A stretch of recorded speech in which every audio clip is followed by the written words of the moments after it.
In the Philippines, members of an indigenous tribe held a wooden scooter race. The scooters are carved from wood in different shapes and sizes, and the riders had to show all their ability to go over the town's downhill roads of Ifugao province, located north of Manila. The race is part of a local festival called Imbaya, which is meant to showcase the unity and love for the tribe. Very cool. Well, now on your news at 6, the community rallies around a local restaurant owner after his heroic actions. Plus, police are investigating a shooting in Wilmington early this morning that left a man seriously hurt. And we talked to witnesses about the fire in Wrightsville Beach this afternoon. But first, let's talk to Scott about the weather. And it was a beautiful end to our work week, Mackenzie, with lots and lots of sunshine. And you can see all that sunshine gleaming off the river there as we're looking off to the west. But it does look like clouds will start to increase. I'll let you know if we'll have to deal with any showers over the weekend coming up. WWAY News Channel 3 at 6 starts right now.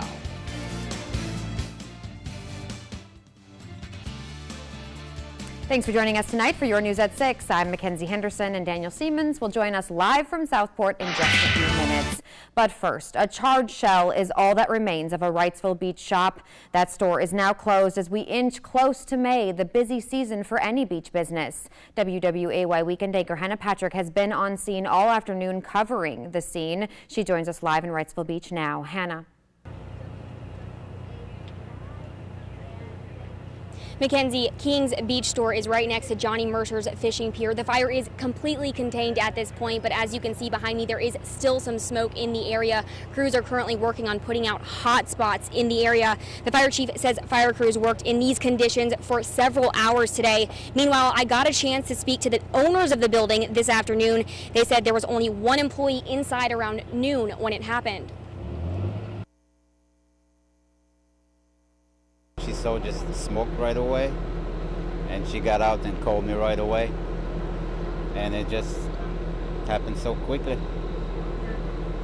Yeah, but thank God, nobody got hurt. To see it like that, it's very hard. It's very hard, it's like our baby, you know. The fire chief said the building is not structurally stable right now and the cause is still unknown at this time. No one was injured, but one woman says she ran into the building to make sure no one was inside when she found 3 people. I asked them if there was anybody else in the building. They kind of didn't answer me, and so I screamed, "Is anybody else in this building with you?" And they said no. So we got them out, and we were not out 3 minutes, and the roof started caving in. The fire chief says there will be a full investigation on the cause as soon as the scene is clear, but the chief says the building has collapsed in some places, which makes it difficult for the firefighters to go in and dangerous. Now we will have much more on this story at 11 o'clock tonight. Senior reporter Alexa Block is out here with me at the scene. She will bring you the latest update tonight at 10 o'clock on the CW and 11 o'clock on WWAY. Live in Wrightsville Beach, Hannah Patrick, WWAY News Channel 3. Okay, thank you, Hannah. Wilmington police, meanwhile, are investigating an early morning shooting that left a man seriously hurt. It's a story you saw first on 3 this morning. Officers say a ShotSpotter activation went off around 2:45 a.m. in the area of Orange Street and Gores Row. That's where police say they found a man in the street suffering a life-threatening gunshot wound. Witnesses saw 3 men running from the scene. Call police if you have any information. In Brunswick County, the continuing trial of Brian Vassy went into its 9th day. WWAY's Taylor Yakowenko has more on today's developments in the courtroom. The trial of former Southport police officer Brian Vassy continued today here in Bolivia, with forensic psychiatrist Dr. Moira Artigues taking the stand to talk about Keith Vidal's mental state leading up to the January incident. Artigues says after reviewing Vidal's medical records, she would consider him at high risk for harming himself and others. She also talked about the teen's instances of delusion and suicide attempts. While being questioned by the state, Artigues did admit she formed her opinions of Vidal's condition without ever having seen his most recent medical records. The trial will resume Monday at 10 a.m. In Bolivia, Taylor Yakowenko, WWAY News Channel 3. Flaming Amy's customers across New Hanover County are showing support for the owners after an act of heroism. Employee Hunter Gordon says the owners, Jay and Amy Muxworthy, helped pull Melissa Henderson and her child out of a burning car Sunday after a crash on River Road. Gordon says the Muxworthys saw it happen and ran toward the burning car. The woman was unconscious, able to get her out, and this while the car was catching on fire, and was able to also get out the 2-year-old, and then the car completely went into flames. Henderson's other child did not survive. Gordon says Muxworthy is recovering from 2nd and 3rd degree burns in UNC Chapel Hill's burn unit. Well, horses on the side of the road on the side of MLK this morning had drivers thinking they were loose. Turns out they are very noble steeds. We have their story later. But first, we check back in with Daniel in Southport in this week's This Is the Place road trip. You're watching WWAY News Channel 3 at 6 with Daniel, Mackenzie, Scott with weather, and John with sports. Now, Chief Meteorologist Scott Dean with your Storm Track 3 forecast. All right, we start you off underneath Frying Pan Light Tower, and I'm not seeing any human beings in this shot. They're up on the deck, but not below. In fact, I'm not even seeing Nemo right now. There's one little fish in the bottom there. So everybody, I guess they've all left for the weekend. They're already hanging out. All right, let's go ahead and take a look at the boating forecast because there are some folks that are going to be doing some fishing, and it does look like the coastal waters, the winds are not going to be too terribly strong. East-northeast at 10 to 15 knots with waves around 2 to 3 feet. Farther offshore, east to southeast winds 5 to 15 with waves about 2 to 4 feet. Looking at temperatures around southeast North Carolina, inland it's still in the low 80s around Elizabethtown over towards Brunswick at the Columbus County Airport, where you made it into the low 80s, but it's dropped down into the 70s as very typical this time of year with the sea breeze kicking in. Now earlier on, look at this expansive area of low clouds off to the north and east. They finally start to break up, and now it's totally clear across southeast North Carolina, but where the clouds have been persistent up to the northeast, temperatures have been cooler. But it's going to turn out to be a delightful evening out there with sun-filled skies as we head towards sunset and clear skies later on this evening and very pleasant temperatures in the low 70s. I'll let you know what you can expect as we head into the weekend into next week with increasing rain chances. Mackenzie? Okay, thank you, Scott. Well, this week we headed down the Cape Fear River to Southport for our This Is the Place road trip. We will hand it over to Daniel right now.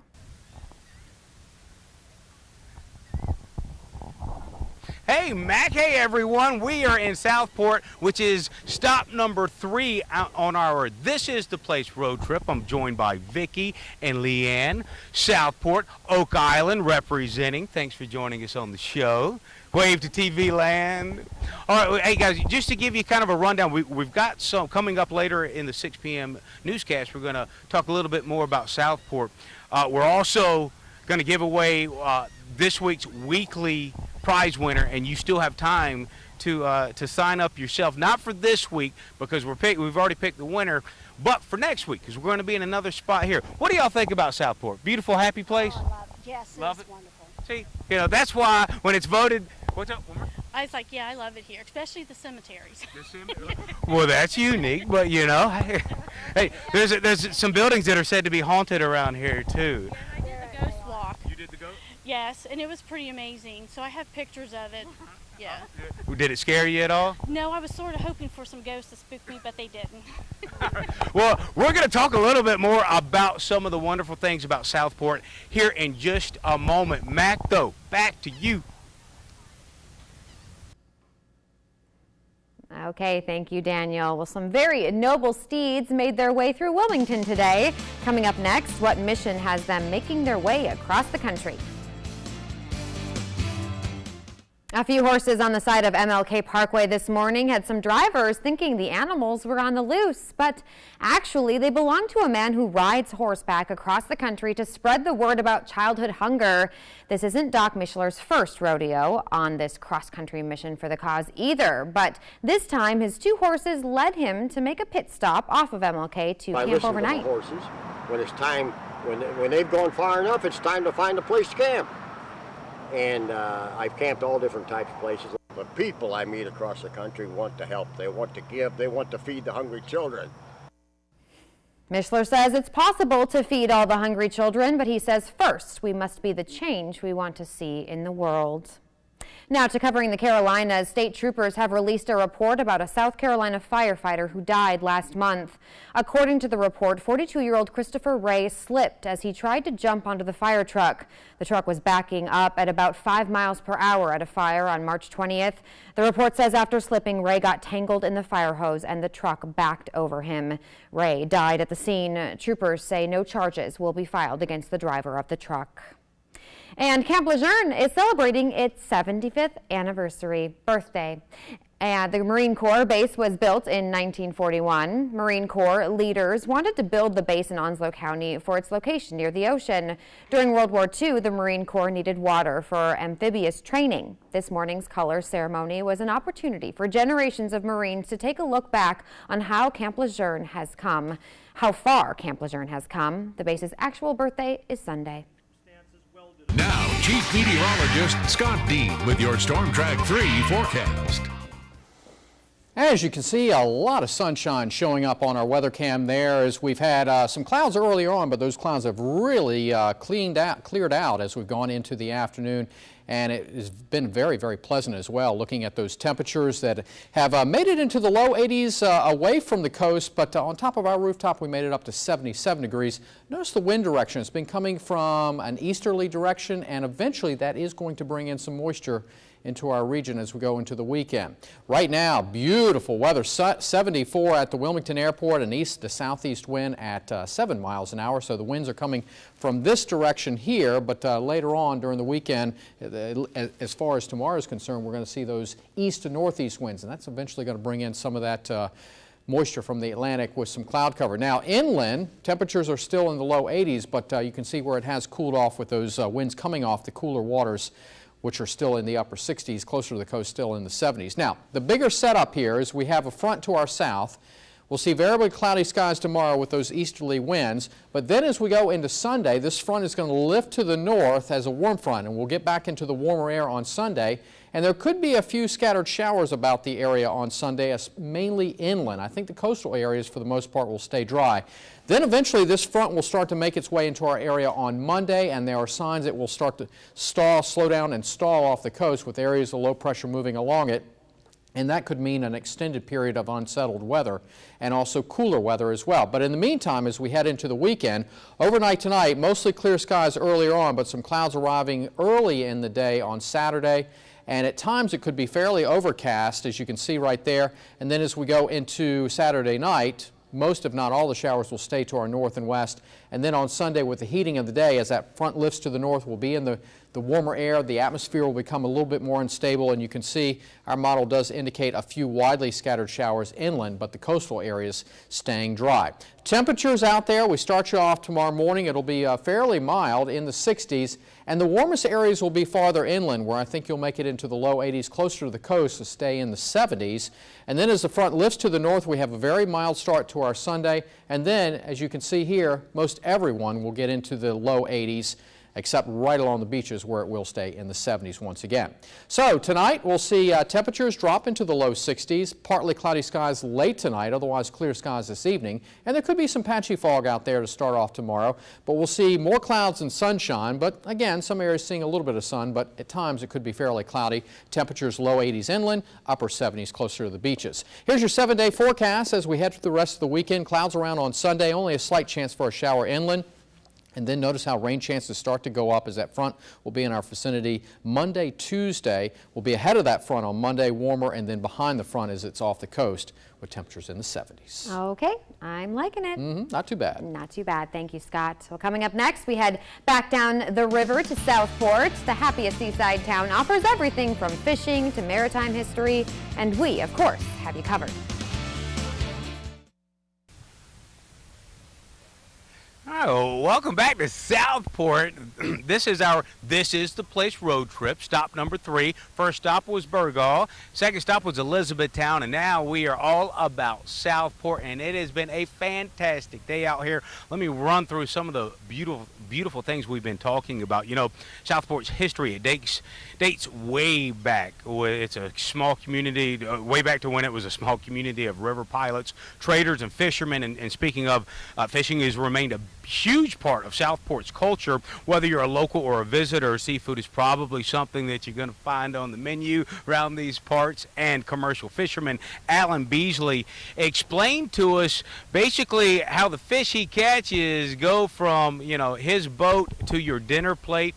Let's talk a little bit more about that. Southport has always had jobs on the water. The fishing industry is how many supported their family during the first half of the 20th century. But now it's not that easy because of the economy, regulations, overpopulation. But Beasley says depending on the season, he's limited on what type and how much fish he catches, and that kind of has an impact on what and how much you pay at the market or at the restaurant. If we didn't have fishing, I'm sure there would be a tremendous impact to the economy and the tourism. If people couldn't fish or were so many regulations or the fish weren't available, it would certainly be a catastrophe.